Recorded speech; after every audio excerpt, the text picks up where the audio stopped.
Welcome back, everyone, to another matchups preview. We're going to smash this one out for the bye rounds in the NRL. It's round 12, so only 5 games this weekend. Quick preview of the weather. Brizzy's looking pretty good, which is nice. We've had tons of rain up here recently, so yeah, keen to get the sunshine back. It seems to just rain every weekend, so I'm cool with a bit of rain during the week, but yeah, clear up on the weekend please, which is nice. Sydney the opposite though. I know there's a bit of flooding and stuff, so I hope everyone stands safe. That'll make some of the games a bit yucky. I think the Dogs game is in Sydney Thursday night. What's the Friday night game is also down there, I think, isn't it? So I'll just check what that one is while I'm live here. Yeah, so yeah, Dolphins, and then the Eels game could be a bit mucky. Got Knights, Panthers. Hopefully, see Saturday's sunny, so hopefully we're looking a bit better by then. And then Saturday night, Roosters, Sharks, and then Sunday's over in New Zealand. So yeah, could be a bit grim this weekend. Let's jump straight in though. Game 1, nothing huge with a lot of the guns out in this one. I probably just with some of the big names in Classic and whatnot coming up later in the weekend, I wouldn't do much with this one. You could maybe VC like Connor Tracy if you had him, especially in draft if you didn't have a better option.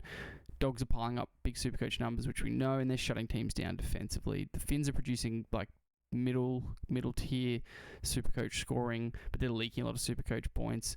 Bulldogs hold a significant edge. They could go large, so right side for the Doggies. Dolphins are pretty good at their edges, so you play your Herbies and whatnot. I wouldn't necessarily VC Herbie. He's got the bad matchup, not just because of but you combine all the factors: a really good defense, a bad matchup. What's the other thing I was going to say? The rain. I'd probably avoid any commitments in this game, but in draft, if you don't have a better choice, Herbie and Tracy make a bit of sense. I get that. Next game, Eels, Sea Eagles. Basically avoid your Eels without Moses. We know what they do. I mean, obviously you play what you got to play, but yeah, pretty grim. So if you're going to sit start with like Iongi or something, if you're still holding Iongi, maybe not the play, whereas the Seags are only missing Daly, which will have an effect on their right edge shape. Tommy's good both, but I think he prefers the left. He's good both. He's pretty good both with the way he injects himself. So does Tommy, Luke Brooks, Cooler, and Lehigh. They might get a fair crack. That left side looks pretty good. Cooler with the great matchup. Left to RF, Benny Travojevic, the great matchup. But, pardon me, if DCE was there, he'd have a great matchup. And the right winger, Saab, has a great matchup. So you can play those guys. Just bear in mind, this one could be wet too, so they're just potentially issues there. But let's just read the summary. Eels are producing consistent scores and they're conceding at a moderate rate. Seagulls are struggling to generate Supercoach output, believe it or not, because they haven't been going nuclear. None of their players have been going nuclear.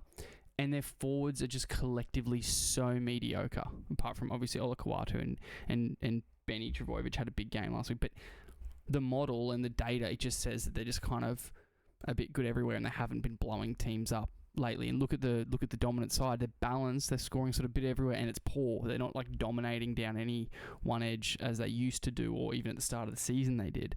So just keep that in mind. Eels dominant down their right, but Moses isn't there. So the model, this is a historic actual that doesn't matter to the model, like he doesn't know, but therefore you take away a bit of that right edge punch for the Eels. So it's just a bit of a grim one. Fire up your Seagulls, but just be cautious, obviously, with any vice-captains and captains there. Game 3, Panthers Knights. This is a lot of green, which is interesting because the teams are not the same. And part of the green obviously has an impact for the Knights with Ponga away. Despite him not playing great, he still chimes in and does his job. Panthers-wise, it's only Lindsay Smith, but the right edge, it's got the matchup, but it's got no Cleary. Can Schneider execute the right edge shape? Can Laurie do the right edge Dylan Edwards sweep? Left edge, they rely a bit less on the sweep because what they do with their left edge, the Panthers, is Cleary comes that side of the ruck. He's first receiver. Talangi executes the decision-making at more so than Laurie sweeping, whereas the right edge, it's like Yo, Cleary, and then there's a decision between Martin and Edwards most of the time. So, yeah, Alamotti, Tungo got dropped. Who's playing? It's not Garner. It's McLean. I think it's McLean on the right. I know I need to check that, but just double check the team lists and just bear in mind that even though I have said that, the caveat is that they're running it Kyle. I've forgotten his name too because he's not relevant. But bloody that Kyle bloke and then Fletcher Hunt. They're defending against Alamotti, whoever the centre is, and Schneider, and then Laurie. Like, go for it with Alamotti and go for it with whoever that right. Like, Schneider's a plug and play in draft, but just keep an eye on team lists. Just be wary of team lists, just with the chopping and changing for Ivan. But yeah, you start all your Panthers for sure. Like, I like the Liam Henry option in draft. I've already picked him up myself, but yeah, he's a viable option. For the Knights, it's left centre. Is that Kyle guy? But Kyle, I'm having the biggest mind blank. For some reason, I'm thinking like Kyle Egan, Kyle Ewan, but it's not. Kyle McCarthy? Is that it? Kyle McCarthy? I want to check. Just bear with me, team. Kyle McCarthy, I think it is. The thing, what I'm gonna say is, yeah, Kyle McCarthy. That's right. Sick. Is that this data? It's captured with Sharp at left half and Ponga at fullback. Do they execute as well there? Not sure. Even though the poor matchup sits there, Sharp himself has the gun matchup. So yeah, totally a BC option if you want.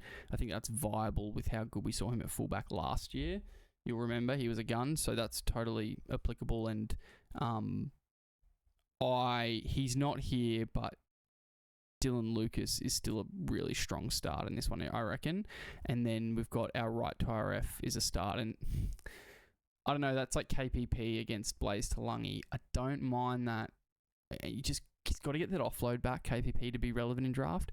Just read the summary real quick. Panthers are piling up big Supercoach numbers, but they're leaking Supercoach points too. Knights are producing consistent, so relatively like mediocre up and down scores, and they're leaking points. So they're both leaking. Panthers hold a clear Supercoach edge, but anything could happen depending on the weather and which of these like teams shows up, which you'd think would be the Panthers, but yeah, obviously they're missing their guns.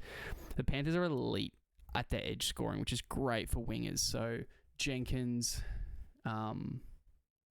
Jenkins, Alamotti I like, and Laurie should convert.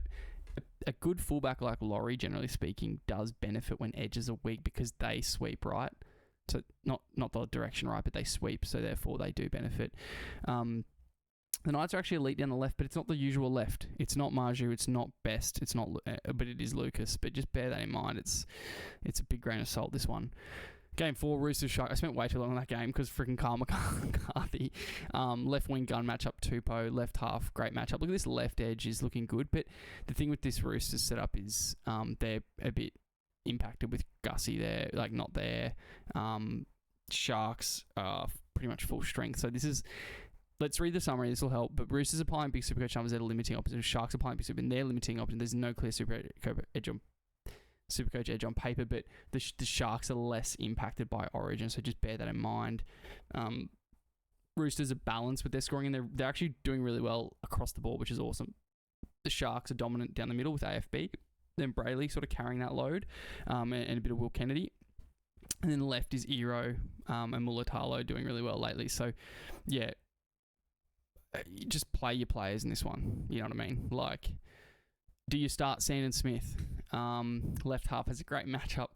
I actually have put the reserve on him in Classic because in draft, you probably, if you're playing buys, you just start whoever you can start, obviously, right? It's all good. Teddy bad matchup. That's the one to watch in terms of VCC. I would steer away. Like, for example, me, I'm going the right half great matchup, which is Nico Hines. I'm going VC him into Tarpanay. That's just my approach. But yeah, it's good for your Sharkies, this one. Final game of the round. Warriors Raiders. Warriors are struggling to generate Supercoach output. It's one of the times in recent. It's actually Raiders-esque of previous years where they might be good on the table and terrible at Supercoach. That grindy, just bomb to the corner style is not good for Supercoach, but they're winning games, so kudos to them. Someone's just started their lawnmower a few yards over, so bear that. So apologise for that. I'll be done in a sec. Just keep that in mind. The Warriors, you play your Warriors, but they're not sexy. They're not doing much. Like people like me with Chanel Harris-Tavita, he's starting to trend down. I hate that for me. Lukey Met, he's been really good. He's the shining light sort of thing there. Maybe RTS a week back. Playing at home, he's a bit better. So you play your guys, right? But in Classic, the one I want to mention is people who have gone to weeks. Credit that he has an elite matchup. I just don't know how good he'd be away from home, like in the wet. But then the Warriors are missing Barnett. That hurts them a bit. But you play your Raiders. Great matchup for the front rowers. I'm hoping that is then compounded by no Barnett, and I hope Tarpanay hits the offloads. I'm happy with 70 plus from Tarpanay, but I'll loop Nico if he goes like 85 plus. Like no worries. Raiders are playing big Supercoach numbers and they're limiting. The Raiders are just going crazy at the moment, and they're scoring in the top 6 teams across all 3 channels. Like it's bizarre how good the Raiders are right now in Supercoach. And it's taken, I think it's defined a lot of leagues where people who jumped on like Horsburgh, Huddy Young, even like the KO Weeks holders or people who wavered him once he has hit this purple patch, because they were undervalued in draft. Like Fogarty is so undervalued and he's just been dominating. And I think that's going to have a big impact on the ladder. I can't see it changing as well for the Raiders. Like it looks like they've got a real identity behind Starling out of the ruck, like such good forward pack, really mobile, powerful forward pack, so Starling can do his thing. Fogarty's just in absolute rhythm. If Fogarty's form drops off, which could happen at that age, and just as the season progresses, then I would expect we see the fringe players drop. We see Kale Weeks dip. We see the wingers dip. Tamale, like he is what he is. He's a better base player than Xavier Savage. But we see it fall away. But for now, they're rolling and they're just all good starts in this one. And they've got the big edge. The Raiders have a significant edge here, but they're playing away. Just keep that in mind. Guys, that's it. Nice quick one. I wanted to say something, which was I hope you guys enjoyed the guest last week. It was really fun. I need to do it again with Griff.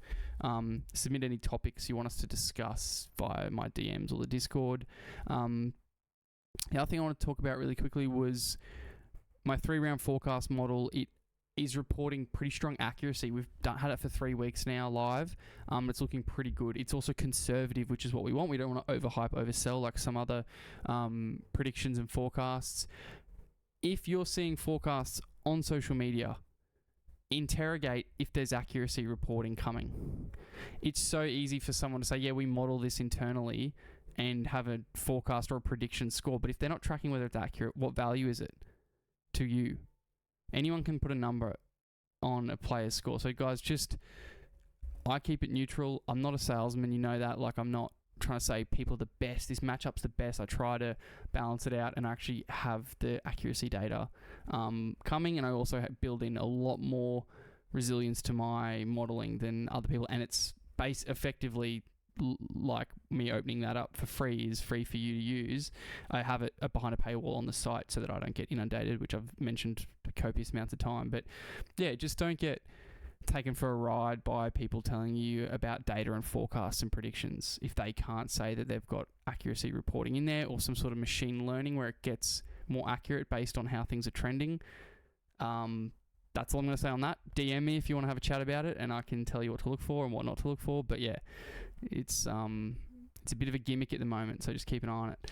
Sweet, that's me. Good luck this weekend. Remember, drafters, if you're at the top, keep fighting for wins, but sniff around people to trade for. Like, people need numbers, so I have a really low-end deal I'm trying to cook up where I'm saying, man, you need this guy, he's got a good buy. He'll play the next couple of weeks. I'm looking at that guy. He's nothing amazing. I might be looking at his final schedule. This guy can have someone that will start for him in 3 weeks. I want a guy that has a good final schedule. So do that. Wins do matter. You should pursue them. Now there's sirens. Sorry, it's crazy. Yeah, really fun opportunity. And just, I think, I get not playing buys. You might have heard me talk about the Griff, but I'd rather play Supercoach than not. So find a way to make it work. Just make it top 4 players count. Who cares? It means you've only got to trot 4 guys out there, and the top 4 count. You're not missing much, and that adds so much more strategy to draft day and trading and wavering and whatnot. It really creates good churn too. So yeah, get into it. All right, thanks guys. See ya.